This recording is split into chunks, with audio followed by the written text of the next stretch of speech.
Hello and welcome back to my channel.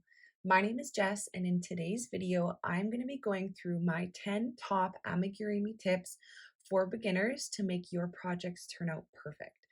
I've been creating amigurumi now for almost 5 years, and I have picked up a couple things along the way, things that's worked for me, and just little tips and tricks to make sure that your amigurumi turns out exactly how you want it. So let's dive into this.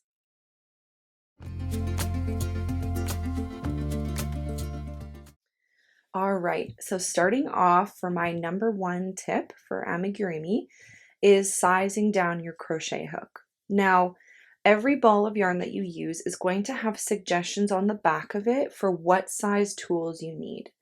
So this baby snuggle yarn, which is a size 6 yarn, 6 yarn right here, super bulky.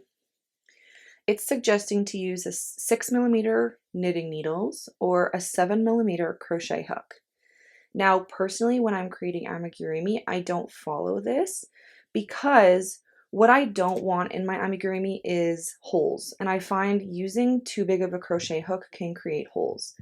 So I have the 2 crochet hooks here. I have the 7mm, which is what they suggest you use for this yarn. And then I have the one that I use, which is a 5.5mm. And you can see the difference in the hook size and thickness.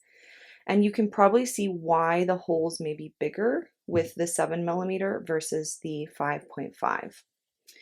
Now I've done a couple swatches here. So this swatch I've made up with my 5.5mm crochet hook with my regular tension, which is pretty tight. I do crochet quite tight, but if you look, it's hard to see on camera, but there's really no holes. So when you stuff this project, you're not going to be able to see your stuffing through it, which is the goal. You don't want to be able to pull your stuffing through the holes in your project. So this is what I normally would use. And then this swatch, I used the 7mm crochet hook. And I'll compare them side by side so you can kind of see the difference. Not only are the stitches bigger, you can see they're a little bit looser and not so tight, but also you may not be able to see this on camera, but if you pull, you can see holes. Now they're not massive holes, it's not the end of the world, but you may be able to see your stuffing through it, which is not something that I like. If you're using smaller yarn, like a medium weight, like a cotton or something, and you use a bigger hook, you will be able to see the holes more. This yarn is a little bit more forgiving because it's plush, but definitely for smaller yarns, I size down quite significantly. Usually for cotton yarns, I'm using a 2 or a 2.5mm to make sure I don't get any holes. So that is my number one tip for amigurumi, is sizing down your crochet hooks.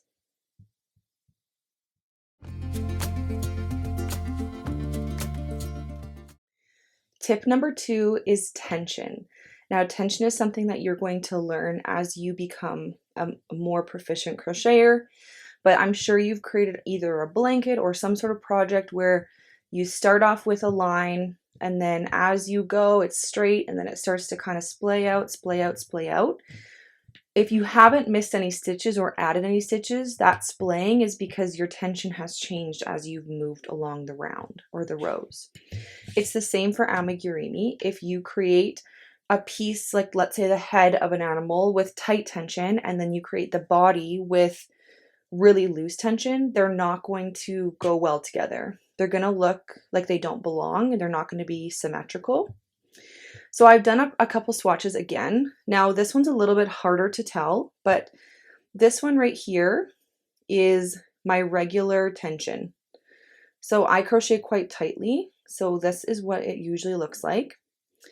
And then side by side to that is this one. Now it's hard to see on camera, but it is bigger, not by too much, but it does make a difference in your projects if you do the whole project in different tension. So the stitches are a little bit looser and it is a little bit bigger. So keeping in mind your tension is very important to make sure that your project is symmetrical and fits well together, especially if you're building multiple body parts.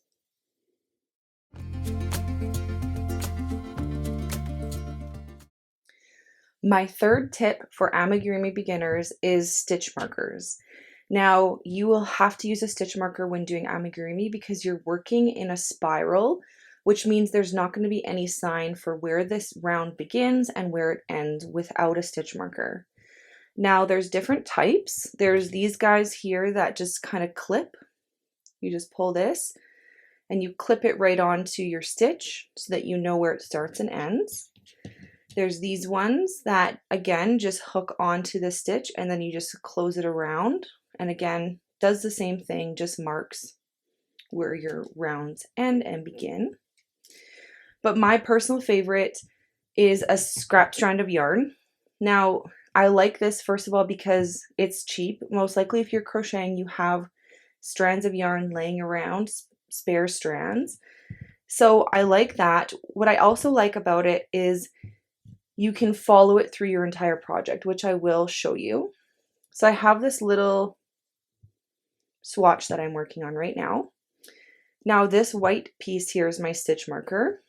All I do is I just lay it in front of my very last stitch of the previous round. So I know this is where my next round is going to start, and this is where my last round ended. Now what I mean by you can see it carry through, I can look down here to round 2 and I can see where my stitch marker has sat the whole time. So this is nice if you need to pull out some rounds of your project. Let's say you made a mistake down here. If you use one of these stitch markers, you take it off and put it on and take it off and put it on, you're not going to know where this round starts. So if I need to pull out this project to this round, I can pull it out and know that this is where the round starts and stops. So I can just pull it out to this round and then continue back up again. So that's kind of my biggest trick and my favorite thing that I've learned to do when crocheting with amigurumi is using a scrap strand of yarn for a stitch marker.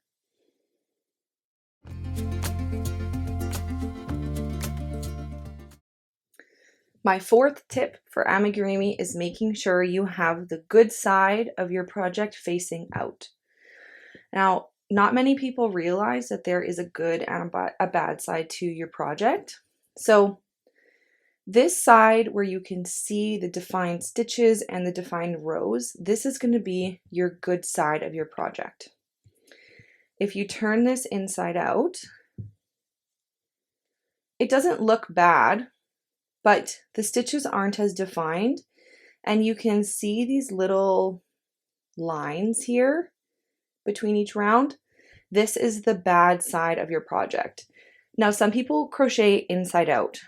I don't know exactly how they do that, but they do, and sometimes they have to flip their work so that the good side is facing out. So make sure when you're crocheting your projects that the good side of your project is facing out so that people can see it.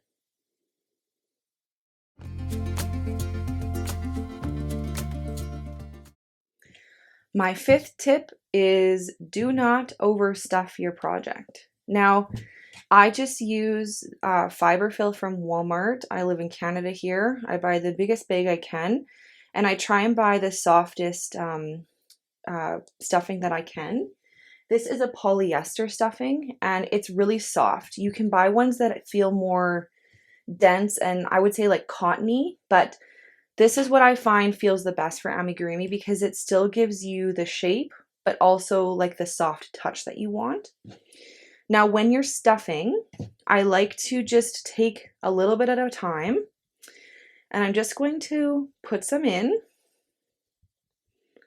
And then I like to just take my fingers here and sweep the stuffing out to the edges like this to make sure that my whole project is being filled. And then I will stuff the center where my fingers were. Now you don't want to overstuff because if you overstuff, you may pull your stitches too tight or too far apart that you will give yourself some holes. The other reason you don't want to overstuff is because it's not as enjoyable as a stuffed animal if it's rock hard. So there has to be a balance between It's stuffed enough to maintain its shape, but it's not so stuffed that it's uncomfortable to use for whomever you're making it for, whether that's a child or an adult. You want it to be comfortable. So I always stuff a little bit, make sure my shape is being maintained, and then I add a little bit more as I go. But that would be a huge tip, is do not overstuff your projects.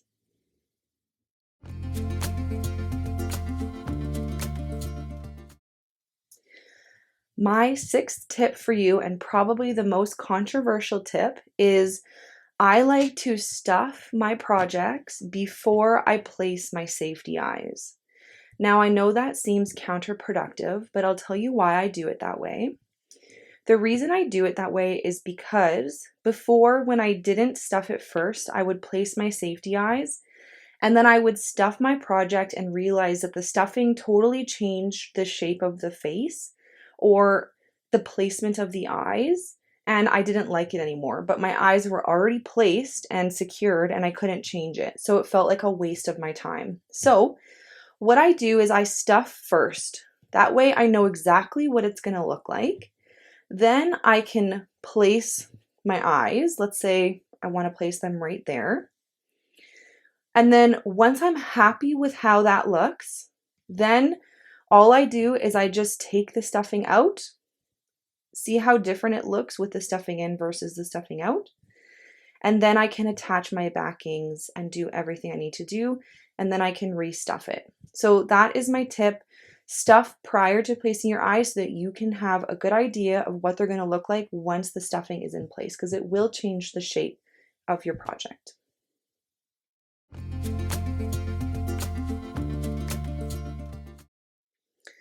My seventh tip is making sure that you're attaching your backings to your safety eyes correctly.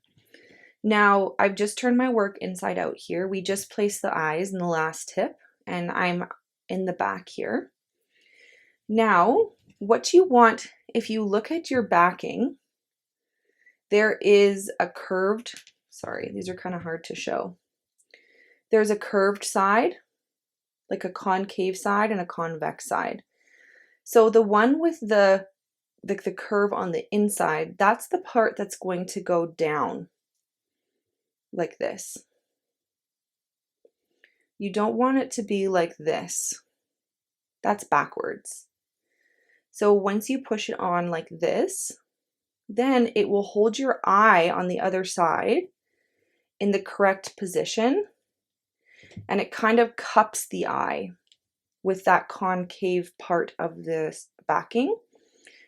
If you don't do it that way, your eye may stick out a lot, or you may be able to see the edges of the eye because this concave piece really hugs the eye on the other side. So you want to make sure that you're putting it on the correct way.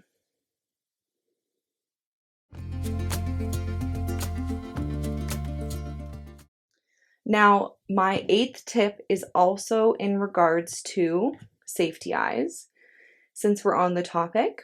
Now, safety eyes, especially these ones with these, I don't know, I find them very flimsy backings.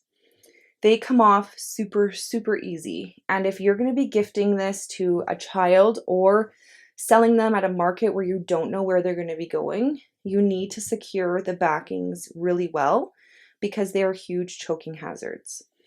Now, there's a couple ways that people do this. The first way I would say is they will put some hot glue on here to secure it even more. The second way I found people do is they'll take a piece of fabric or a piece of like thin cardboard or something, and they'll put it on, and then they'll put the backing on over top. And I guess that secures it a little bit more than normal. Personally, my favorite way that I like to secure these guys is to melt the plastic down. So I'm not gonna do it right now, but all I do is take a lighter and I just set this little piece on fire and just be really careful. You just want to light it a little bit to melt it. And then with the butt of the lighter, I just push this plastic piece down, and it makes it flat, and it just secures it so you cannot pull the eyes out. So that is tip number 8. Make sure you secure your safety eyes so no one chokes on them.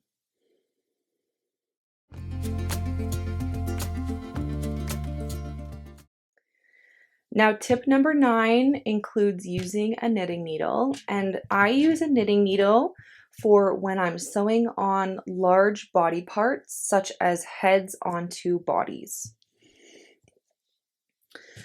Now, this guy's already sewn together, so, but I'm still going to show you what I do. So if you just imagine the head and the body now being separate, we need to sew them together. A lot of the time, people will use safety pins such as these, but I find for bigger areas of the body, like head to body, these just do not work. They don't hold, and your head will be flopping all over the place, and you will sew it on crooked. So what I've learned is if you use a knitting needle, all I do is I stick it right into the top of the head, and then I attach it to the body and stick that all the way through to the bottom, just like this. So it's just sticking out here, and this, you can't see it, but this creates a ton of support, and you can move it around. If your head's crooked or whatever it may be, you just move it around until it's looking exactly like you want. And then once it's in that position, then you just leave the knitting needle in, you sew on your head, and once it's sewn on, you just remove the knitting needle. This works for me every single time to make sure that my head and body are sewn on straight and even. So that's a fun little hack for you if you're sewing together your amigurumi.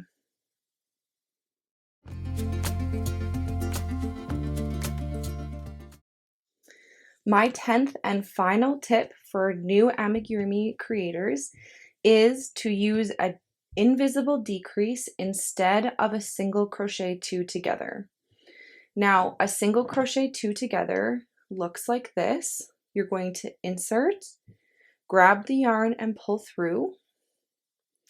Then into the next stitch, you're going to insert, grab your yarn and pull through. So you have 3 stitches, 3 loops on your hook. Then you're going to yarn over and pull through all 3.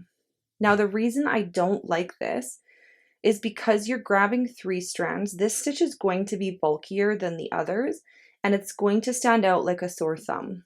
So for myself, I like to do invisible decreases when I'm decreasing my rounds. So how you do an invisible decrease is in this first stitch here, I'm going to grab the front loop only, just like that. Then I'm going to go into this very next stitch, and again, I'm going to grab the front loop only. So you still have 2 loops from those stitches and your original loop on your hook. So now what you're going to do is yarn over and pull through just those 2 loops. And then you're just looking like a single crochet, and you're going to finish off like a single crochet. Now that stitch, because you just have the 2 loops like every other single crochet, it's going to be completely invisible. You're never going to be able to see where that one sits versus a regular single crochet. So that is my tip. My 10th tip is use invisible decrease versus single crochet 2 together when you're working in the round. I really hope this video was helpful for you. I love knowing that people are starting to create amigurumi, and I would love to know if there's any other videos you guys are hopeful to see to learn how to do it. Please let us know in the comments down below if you do have any suggestions or questions. Otherwise, I hope you guys have a lovely day, and we'll see you in the next one. Bye!